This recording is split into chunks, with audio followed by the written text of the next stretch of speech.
Hello students, अज आप exercise 10.2 का third question start करन जा रहे हैं। ठीक है, थर्ड क्वेश्चन दे विच की है, if tangents P A and P B from a point P to the circle with centre O are inclined to each other at angle of 80 degree than angle P O A is equal to. पहले तो यदि आप diagram बनाने हैं, इन्होंने क्या कि होया टेंजेंट ने पी ए ते पी बी कित्थों ने पी पॉइंट तो जेड़ा की है सर्कल दे बाहर है। ये तो सर्कल हो गया। ठीक है, ये आप ले लेने पॉइंट पी। इस पॉइंट पी तो की है तुहाडे कोले दो टेंजेंट ड्रॉ किए गए हैं, एक ए ते एक ए। इन्हां दे नेम की ने, एक है पी ए ते एक है पी बी। ये दोनों हो गए टेंजेंट। हुण इन्होंने की किया, ये दोनों tangent from a point P to the circle with centre O. Circle का जो सेंटर है वो की अपने कोल ओ है। आर इनकलाइंड, इनकलाइंड का मतलब हुंदा उन्हां दे विच angle to each other. Each other मतलब जेडे दोनों टेंजेंट है इन्हां दा एंगल ये कितना गिवन है तुहानू 80 डिग्री। ठीक है, देन एंगल पी ओ ए, पी ओ ए देखो हुण अपने कोले पी ओ ए डायरैक्ट किते नहीं बन रहा। पी ओ ए एंगल तुहाडे कोले डायरैक्ट किते बन रहा नहीं बन रहा, तो तुसीं की करोगे, तुसीं ये वाला एंगल की करोगे, तुसीं ये वाला एंगल कंस्ट्रक्ट करोगे। किदां, इहनूं आपां की करदे आ, इत्थों ज्वाइन कर लैंदे आ और सेम आपां इहनूं इत्थे ज्वाइन कर दिंदे आ।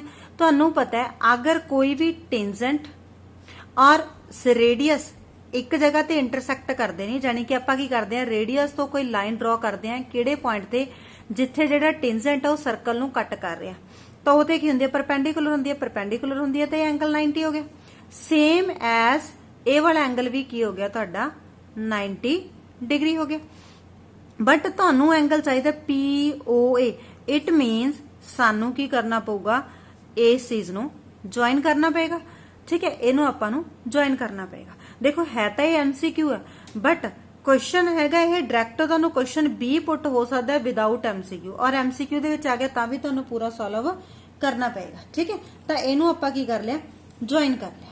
हुण देखो अपने कोल की है, जदों आपां इनू ज्वाइन कर लिया तो आपां आ वाला पूरा एंगल आपां की कर लैंदे आ, आ वाला पूरा एंगल आपां फाइंड कर लैंदे आ। ये पूरा एंगल तुसीं किवें फाइंड करोगे, AOB। देखो अपने कोले angle OAP, OAP this one किदे इक्वल है 90 डिग्री दे। एंगल OBP दिस वन ये भी किदे इक्वल है 90 डिग्री दे।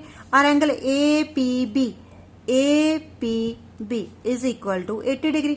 हुण देखो AOBP ये तुहाडे कोले की बन गई, क्वाड्रिलेटरल बन गई ना, चार भुजावां ने क्वाड्रिलेटरल बन गई। क्वाड्रिलेटरल बन गई तो ये एंगल्स का जो सम है वो किदे इक्वल होएगा 360 दे। तो आप लिख सकते हैं APB plus OAP plus OBP plus AOB is equal to 360। हुण जिन्हां दी वैल्यूज सानू पता है, दिस वन 80, दिस वन 90 और this one also 90 plus angle AOB is equal to 360 degree. 90 plus 90 180, 180 plus 80 कितना हो गया 260 plus angle AOB is equal to 360 degree. ठीक है, तो angle AOB is equal to 360 minus 260 degree. Therefore angle AOB is equal to 100 degree. This one angle, angle AOB ये वाला angle आपका हो गया फाइंड। बट आपां नूं किहड़ा एंगल चाहिए, आपां नूं सिर्फ दिस वन एंगल चाहिए, तो ये एंगल तुसीं किद्दां फाइंड करोगे। नाउ ये देखो ये दोनों ट्राईएंगल्स बन रही ने, OAP this one and OBP this one. Now in triangle OAP, OAP and OBP, OBP इन्हां दे विच की है, दिस लाइन OP की है कॉमन है, OP is equal to OP। ठीक है, ये इक्वल क्यों है, बिकॉज ये कॉमन है।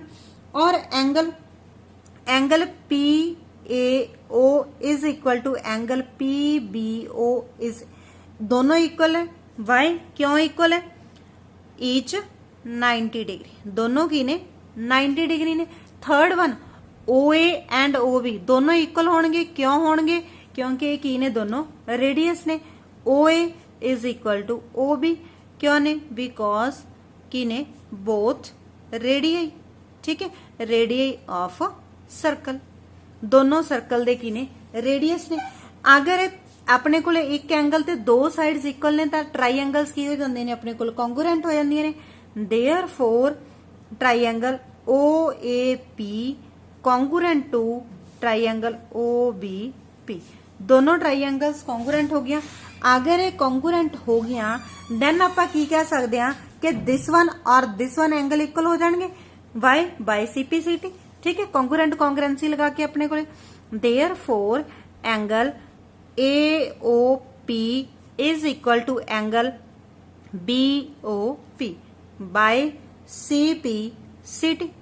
अगर ये दोनों एंगल इक्वल आ देन आप की लिख सकते हैं, बट आपा की गिवन आ AOB इज इक्वल टू कितना सीगा 100 डिग्री, ठीक है, आपा हुणे फाइंड करके आए।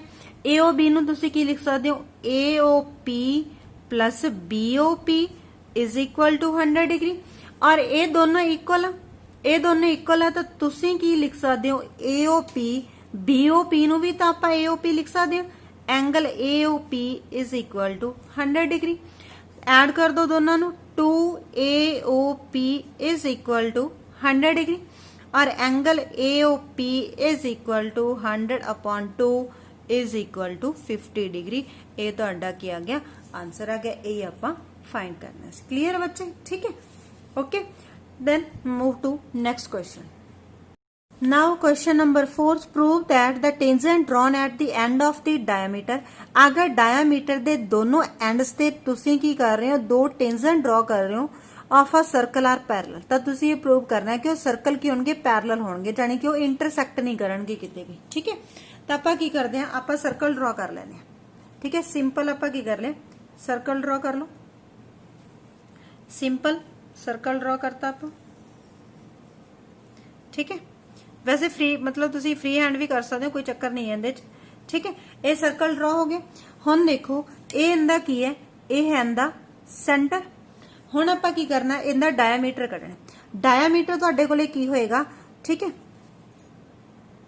हुण देखो आपां इहदे डायमीटर दे एंडस दे दो जिहड़े हैगे ने टेंजेंट ड्रॉ करने ने, तो आप इहदा डायमीटर देखो तुसी ऐदा भी ड्रॉ कर सकते हो, इस साइड भी, क्योंकि जेड़ी कोड सेंटर चो पास होके जाएगी वो की होएगी डायमीटर होएगी, ठीक है। तो सेंटर चो आपां एक कोड पास करवाती और इनदे आपां एंडस दे दो टेंजेंट ड्रॉ करने ने। देखो मैं एक तो इस पॉइंट ते टेंजेंट ड्रॉ कर दिन्ने आपां, एक आपां कर दिन्ने ए वाले पॉइंट ते टेंजेंट ड्रॉ कर दिन्ने, ठीक है। ये है ओ लै लो या सी लै लो, ओ लै लो, इनू सेंटर ओ वधिया लगदा लिखना, ठीक है।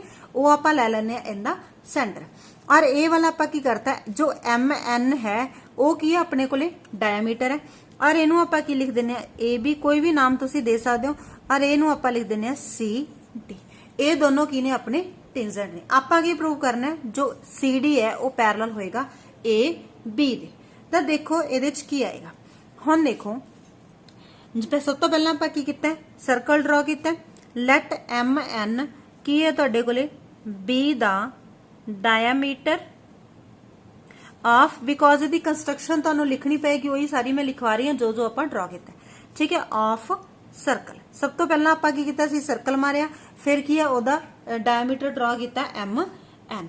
उस तो बाद की कीता, लेट AB एंड BC कह लो या CD कह लो, ठीक है, CD है, CD AB एंड CD दोनों की ने टेंजेंट्स ने, tangents to the circle at end, ठीक है, at end points of diameter केड़े केड़े M ते N दोनों जगह ते कट कर रहे हैं। हुण देखो आपां पिछले क्वेश्चनां दे विच करके आए हैं कि अगर आपां सेंटर तो लाइन ड्रॉ करते हैं किस पॉइंट ते जिहड़ी टेंजेंट नू इंटरसेक्ट कर रही है, तो वो एंगल किन्ने दा हो जाता है, 90 दा हो जाता है। हुण देखो ये भी एंगल 90 दा होएगा, ठीक है। मैं वैसे देखो ए 90 है तो ए भी 90, ए 90 तो ए भी 90, दोनों साइड वाले 90 हो जाएंगे। देखो ए भी 90 है, ए भी तुसी 90, चारों एंगल अपने को 90 हो गए। तो अगर आप ये लिख लिए जो angle A N M, this one angle A N M, देखो कौन सा A N M, this one, ठीक है।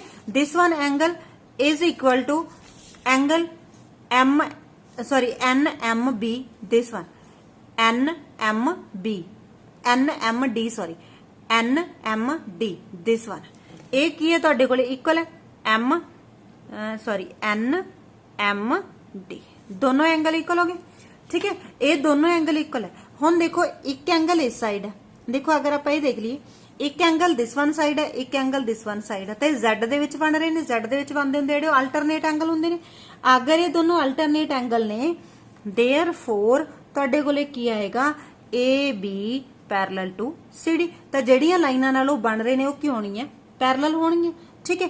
ਇਹ ਆਪਾਂ ਪ੍ਰੂਵ ਕਰਨਾ ਸੀ, ਤਾਂ ਆਪਾਂ ਲਿਖ ਦਿੰਨੇ ਆ ਹੈਂਸ ਪ੍ਰੂਵਡ, ਕਲੀਅਰ, ਠੀਕ ਹੈ। ਤਾਂ ਨੈਕਸਟ ਵਾਲੀ ਵੀਡੀਓ ਦੇ ਵਿੱਚ ਆਪਾਂ ਨੈਕਸਟ ਵਾਲੇ ਕੁਐਸਚਨ ਕਰਾਂਗੇ। Thanks for watching.